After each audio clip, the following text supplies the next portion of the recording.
Good evening and welcome. I'm Sheila Balgobin and I am the Dream Decipherer, and I help you to crack the code of your sleep and dreams so you can sleep sound and dream deep. This evening is the second part of my two-part series on babies and sleep. And today I'm going to look at some of the sleep issues that may come up with babies and young children and what you can do about them. So, statistically, around 20% of babies in the UK are reported to having some kind of sleep difficulties in their first year. So, if you've been losing sleep over baby, you're not alone. Um, Erratic and disrupted sleep can be temporary while the baby is kind of adjusting to being in the outside world and finds its his or her own rhythm. But there also could be underlying issues which are driving the poor sleep.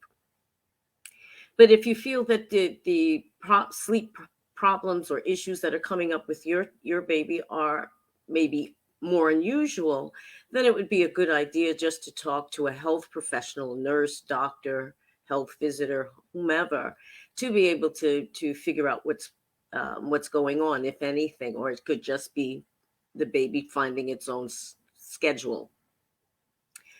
If we look at the sleep cycles of adults as opposed to children, we find that for adults, there are four stages of REM and non REM sleep happening in cycles of 90 minutes, and of which only 20 to 25% of that is actually REM sleep.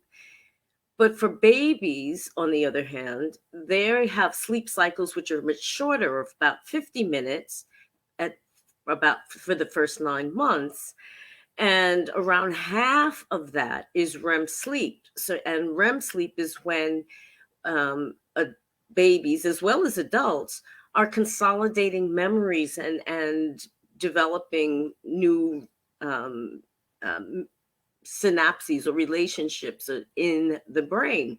So it's really important for a baby's development to be able to have that downtime to process all the new information it's getting into that little computer of his or hers, which is the brain. Shorter sleep cycles will mean, therefore, that their babies will wake more often, but normally they will just stir and then just fall back asleep, sort of like you hear a noise somewhere, maybe outside a branch hitting a window or something, but you quickly fall back asleep because it's not an unusual sound. But as we all know, they will wake very properly and very loudly when it's time for them to eat. But in the first few months or weeks, they may wake for every 2 to 4 hours, and eventually, as they grow and their stomachs can hold more nourishment, they will need to wake less often, and the stretches of time will increase, maybe to about 4 to 5 hours in between. So it's very normal for your baby to have lots of night wakings when they're very young, but then they generally learn to self soothe and fall back asleep.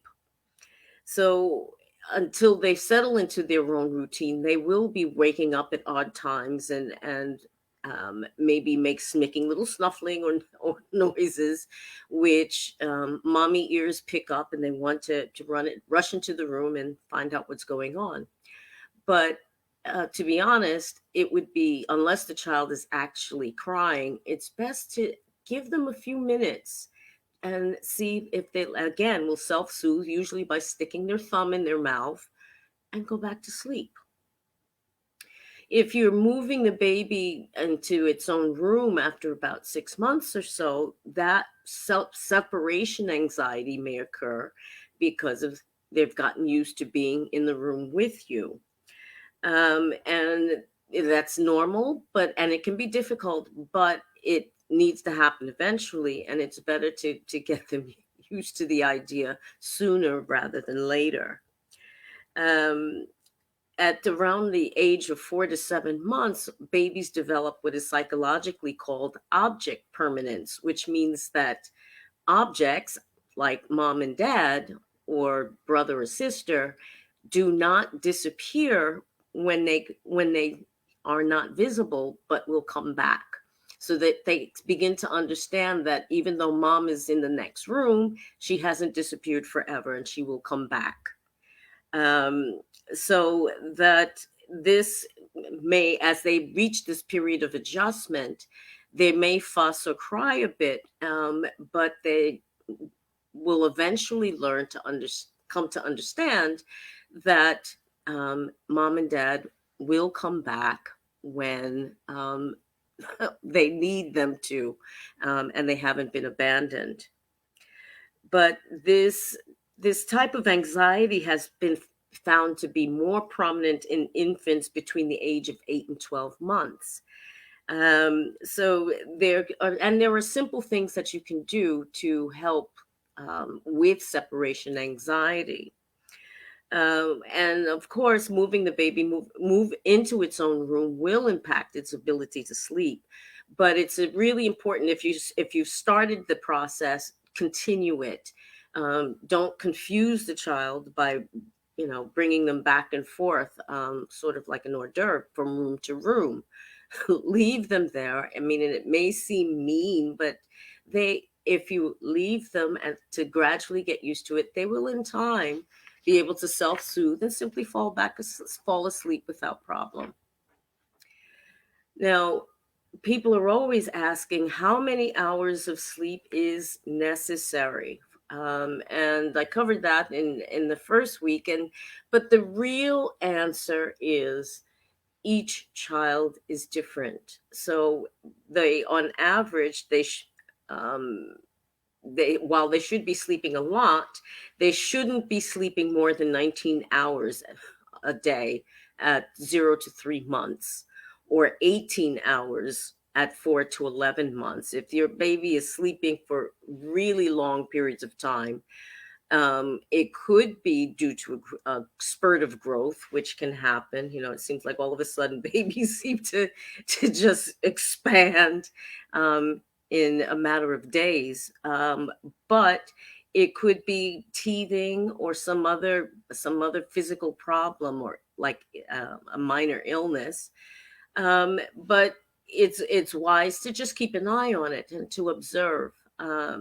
But if they are sleeping excessively, then you should again contact a health professional to find out if there's any underlying issue. um, there's are sometimes babies can suffer from insomnia, but again, this could be a sign of teething or illness, or maybe even colic. So again, it's just necessary to keep an eye on it and to speak to someone about it.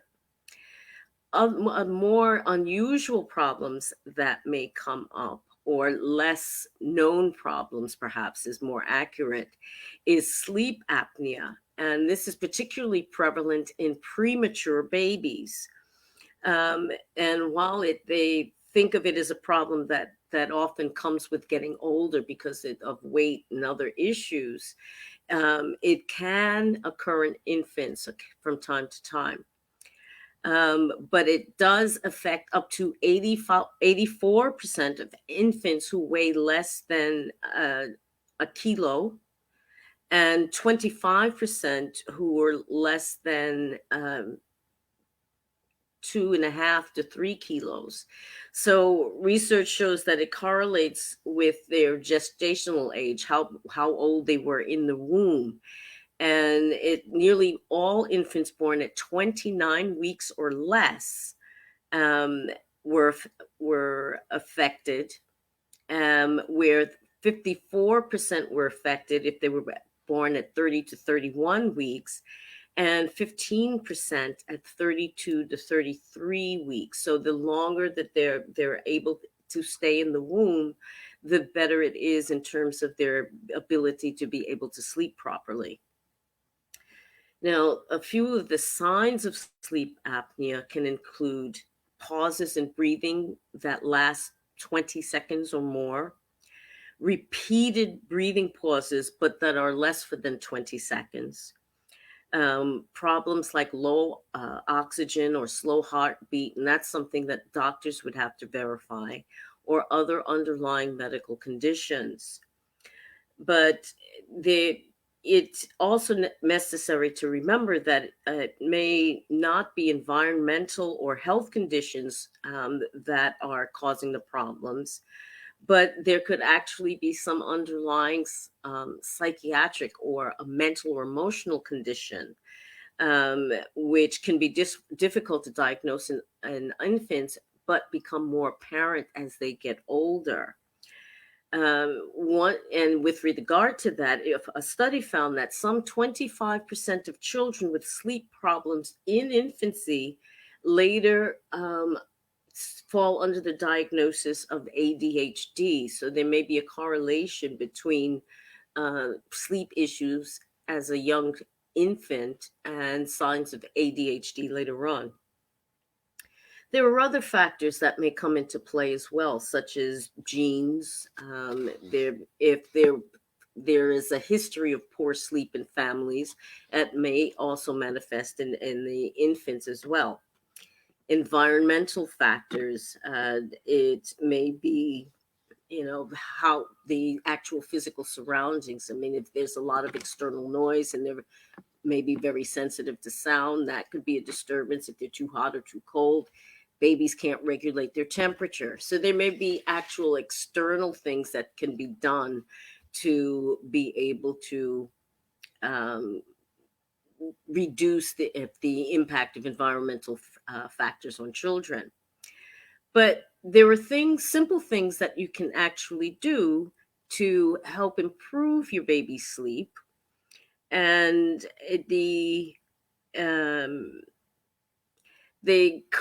interestingly, the current recommendation from the UK's Department of Health and NICE guidelines, as well as the NHS and American Association of Pediatrics, is that the safest place for your baby to sleep for the first 6 months is in a cot or crib, excuse me, in the same room. After that, you can move them to their own room if that's possible. But there are things that you can do to make the baby's environment as welcoming and conducive to sleep as possible. One thing is temperature. As I just said, babies can't regulate their body temperatures yet. Their immune systems and whatnot are still in development. And the room temperature should be somewhere between 16 and 20 degrees centigrade. And with the use of lightweight bedding. I mean, the babies, again, they can overheat very easily. But the easiest way to check is just to put your hand on the back of the neck and feel if they're feeling too warm, or if they're clammy or sweaty, or if they are too warm. Keeping the room quiet, but not so quiet. I mean, babies have to get used to that the world is a noisy place. So they shouldn't be so wrapped in cotton wool that every little noise is going to freak them out. But it should be, I mean, their room should be a quiet and peaceful place with, and in a good environment that's pleasant and stimulating for children. Some may wake regularly, some may speak erratically, some will cry, some will fuss, but they should start sleeping through the night from around 5 months or so. You just have to roll with it. Each child, as I say, is different, and some people never have sleep problems with their kids until they become teenagers. And then everybody has problems with their kids, or they may not. It's just the way it is. You just have to learn with each child. But the most important thing is to make the child feel safe and secure. But helicoptering in at every little noise may actually have the opposite effect. There's while it's necessary to respond emotionally to the baby and be sensitive to their cues, and to develop soothing bedtime routines, but um, too much stimulation or too much activity can act, or becoming impatient or irritable with the child because they won't sleep, will not help the situation at all. There are things that you can do to, in terms of lighting, such as having soft lighting near the baby's bed, no fluorescent lighting, a dim night light, ooh, that doesn't emit blue light, because blue light is the same thing that comes from our um, mobile phones and tablets and things, and that blue light disturbs the development or secretion, rather, of melatonin and serotonin, which are important sleep hormones. So it's best to use non-blue emissions light in your baby's room. There are other things that you can do. Aromatherapy, and with babies, I can't emphasize enough. Literally one drop of essential oil, and in a burner or electric airstream or whatever it is, one drop. Their immune systems are still in development, and their noses they have a very keen sense of smell. So they don't need more than one drop. I kid you not. So you can use something like chamomile, lavender, orange. They were all very soothing for children, have no contraindications. And one drop, as I say, in a burner or airstream is perfect. And that can be part of the sleep routine. Flower and vibrational essences are great with children because they absorb the energy and respond literally like that. I kid you not. I've seen it myself many times. Babies screaming because they're teething, and they rub a little bit of the essence on their gums and they stop instantly. So that's another thing. It's not harmful in any way. If it's not needed by the energy system, it just passes through. It does no harm whatsoever, and it can be ingested in various ways. I mean, it could be a drop in their formula, or if their mother is breastfeeding, she can take the essence herself, or put a little bit on her hands and just stroke it over the baby's in the aura, and they will absorb the energy that way. So it's um, the as I say, the beauty of essences is that they don't interfere with any kind of treatment or medication, and they will do no harm whatsoever. And they're very supportive at the emotional level. Another thing that can be considered is massage. Infant babies love massage generally, and it's also a great, not only a great way to bond with the baby, but also to aid in their muscular development. It's a good idea to take a class to learn with a trained instructor, for the simple reason that there are certain things that need to be um, taken into consideration when working on very young children, and how you work with them doing massage. And so there you have it. There's some of the things that can um, become problematic in terms of your baby's sleep, and with some natural suggestions as to what you can do to make baby sleep much more pleasant, and long lasting as well, as they grow.